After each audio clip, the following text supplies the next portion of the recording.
And we're back. So it's been a few days now since I launched the Barely Functional Dev channel. And to be honest, the reaction's actually been way more positive than I was expecting. I've gotten really good feedback both publicly and privately from different people. And I've been responding to a lot of the comments and criticisms and things that have been coming in. But I figured I might as well offer a more dynamic video response. Plus, honestly, I need the practice in front of the camera, so why not use this opportunity to do that? I'm not rehearsing this, so I don't know exactly how long this is going to go for or whatnot. But let's see here. Let's just start off with the YouTube comments. So first up, we have, why is Haskell slow? I thought for sure this was just a troll. But I humored them and asked, and I got a follow up. I mean, it is purely functional. It has to be the fastest language. Great point there. But I mean, obviously, my previous points about the performance was conditional on you actually taking advantage of the opportunities for gaining performance. So maybe there's an opportunity for that. Would make an interesting video. Yeah, I think down the line, it'd be kind of interesting to go into some of the mechanics and the performance considerations around functional programming and the actual execution of functional code. I'll definitely keep that in mind for the future. Sure. Let's see here. If anybody here is a filmmaker, will be very annoyed by the framing of this video. Okay, wise eye. You know, I know my geometry pretty well, and I'm a decently strong person. So here's what I'm going to do for you. Let's see. So if I put this there, and then I push, okay, like that. Cool. Now all I need to do is push down like that. Okay, that's better. So moving on. Let's see. We have a cool video. Thanks for your work. Thank you, person whose name I'm not going to butcher by trying to pronounce it. Let's see. Keep it up. Okay. Thank you, Alistair. That's awesome. Oh boy. Here looks like a fun one. Love your video. One thing I'm wondering about is your intended audience with this video. A topic such as what are functions feels like an introduction to what functions are and how we can use them. Then you talk a bit about more intermediary advanced topics like cost of execution, caches, and race conditions. I wonder if it makes sense to come back to those topics and talk more about them, as beginners may not know those concepts mean just an idea. Otherwise, keep it up. Can't wait for more. Love to hear that you're looking for more. I touched on that a little bit when I talked about the performance and Haskell stuff. I think I did get a little bit ahead of myself towards the end. I wanted to jump into some of the benefits of functional programming that you kind of need to understand a little bit more knowledge than I had presented in that video. So I think I'm going to stick to the more basic concepts for at least the next few videos, and I'll try to keep them condensed and focused on just those concepts and not jump too much ahead. We'll see how well I can do that. Let's see here. Awesome explanation of what functions are, or at least should be. Love to see more about currying and function composition. Okay, those sound like great topics. By the way, Brian's a coworker of mine, so thanks for giving me the comment. Your bonus check is in the mail. Just kidding. I have no control over how much money Brian makes, but he's still a great guy. So I do like your ideas there for currying and function composition. I think those are on the level of the kind of concepts that I'm going to be covering in the near future. Let's see here. Next we have Python, C++, Haskell, Java, Kotlin, brief snippets. Okay, I asked a follow-up about what kind of snippets, and I got functions without arguments and without it arguments to perform middleweight tasks. I didn't quite understand what was meant by that, but I can keep in mind that when I do examples in the future that I'll try and incorporate other languages, or maybe I'll even at some point down the road take deeper dives into how to do functional programming in, say, Python or Java or Kotlin or C++, the different languages. So definitely we'll keep that in mind. Let's see. Speaking of languages, Lua. Yeah, I've heard good things about it. I know it's possible to do functional programming in it. I have very little experience in it, but that might be a fun topic for one future video. Let's see here. Okay, another thing from Clarence.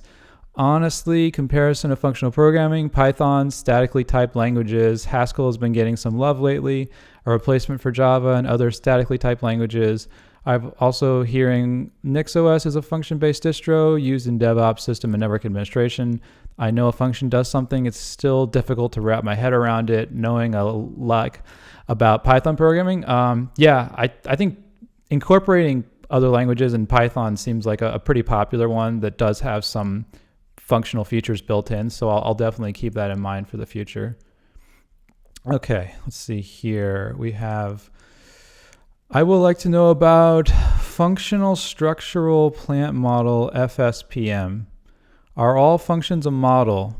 Are all models a function? Clearly difference between the two, please. Thanks. I think my brain just had a Stack Overflow. I'm sure it's cool stuff, whatever you're talking about, but it's way outside of my own knowledge and expertise. So I'm going to have to ask you to look elsewhere for that information. Sorry about that. Let's see here. So let's jump over to, I guess, Twitter next. We got one response over there, and Luke Jackson warms my heart. What a wonderful human being. One of these days we will meet up. I don't know if it'll be in your country or mine. It'll probably be at a conference, but we need to make that happen. Let's see here. I guess I'm feeling brave. Let's see what we got over on Reddit next. Okay. Can you make this level of content? And there's a link. Let's see what we have here. Greetings, ladies and gentlemen. This is a video about why the programming language Haskell and functional programming languages in general is and are awesome, respectively.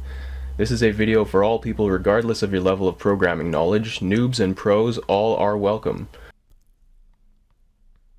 Wow. That is so far beyond the level I'm at. I don't even know where to start. I mean, I don't even have half as many cat pictures as they do. So there's just no hope of me ever catching up. Sorry. Thanks for the nice video comment, though. Let's see here. Nice. Would like to see more videos like this. You know, I would like to see them too, and I'd like to make them. That's what I'm planning to do. Let's see here. I don't have any specific topic in mind, but love to see more education on beginner level. Yep, that's exactly where I want to stay at for right now, is to reach the masses that want to cover the basics. And I think it's important to cover the basics too before you go too advanced, just so that I'll have other videos to reference for the, background information as I make more advanced topics in the future. Okay, great video with only one minor criticism. Is it possible to lower the background music in future videos or lose it entirely? I found it kind of distracting. I went a little back and forth over what I wanted to do with the music for the video. I think I'm definitely a little more than a little biased because I am also a musician who likes to write music. So I like to have music. It's a big part of my experience. It's also part of what I enjoy in other media forms, like video games. Music is what really makes it interesting to me. And for short videos, the music often plays a big part in that. So I'll consider it. I think, I'm not going to make any promises on that one for sure. But I'll be thinking about it. Another music one here. Could you just not add music? I initially found the content interesting, but had to stop listening because of the music. I find music in general does not add value to oral content and in fact pulls my attention away, worse if it's good music. Interesting.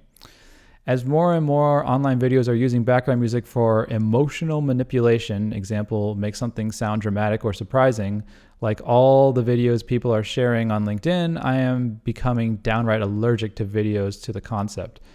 Okay, that's a pretty strong opinion. You're entitled to your opinion. I'm not going to make any promises about dropping music altogether. One thing I will say is I'll probably try and err on the side of shorter videos that work better without having music. One comment I did get about the previous video privately was actually on the opposite end of this, that they really enjoyed the music and it helped keep them interested through the video, and it kept them, watching the rest of the video. So there's definitely two sides to that, and I'll be weighing the pros and cons on what to do with the music aspect of things. Hey dude, content is good and production quality is good, but your head is way too low. It was really distracting for me, beginning of the video especially.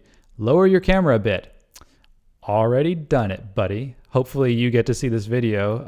Let's see, I did subscribe though. Well, hopefully you have seen this because you've subscribed, and that actually is a perfect way to end this video. I want everyone to be subscribed to the channel that's interested in this and follow my journey that's really just begun, so that I can express my thoughts and provide a lot of the insights that I've gathered over the years. So definitely let me know what you thought about all this reactions, and what, keep letting me know what you want to see for the future. Put it in the comments below, and everyone have a great day.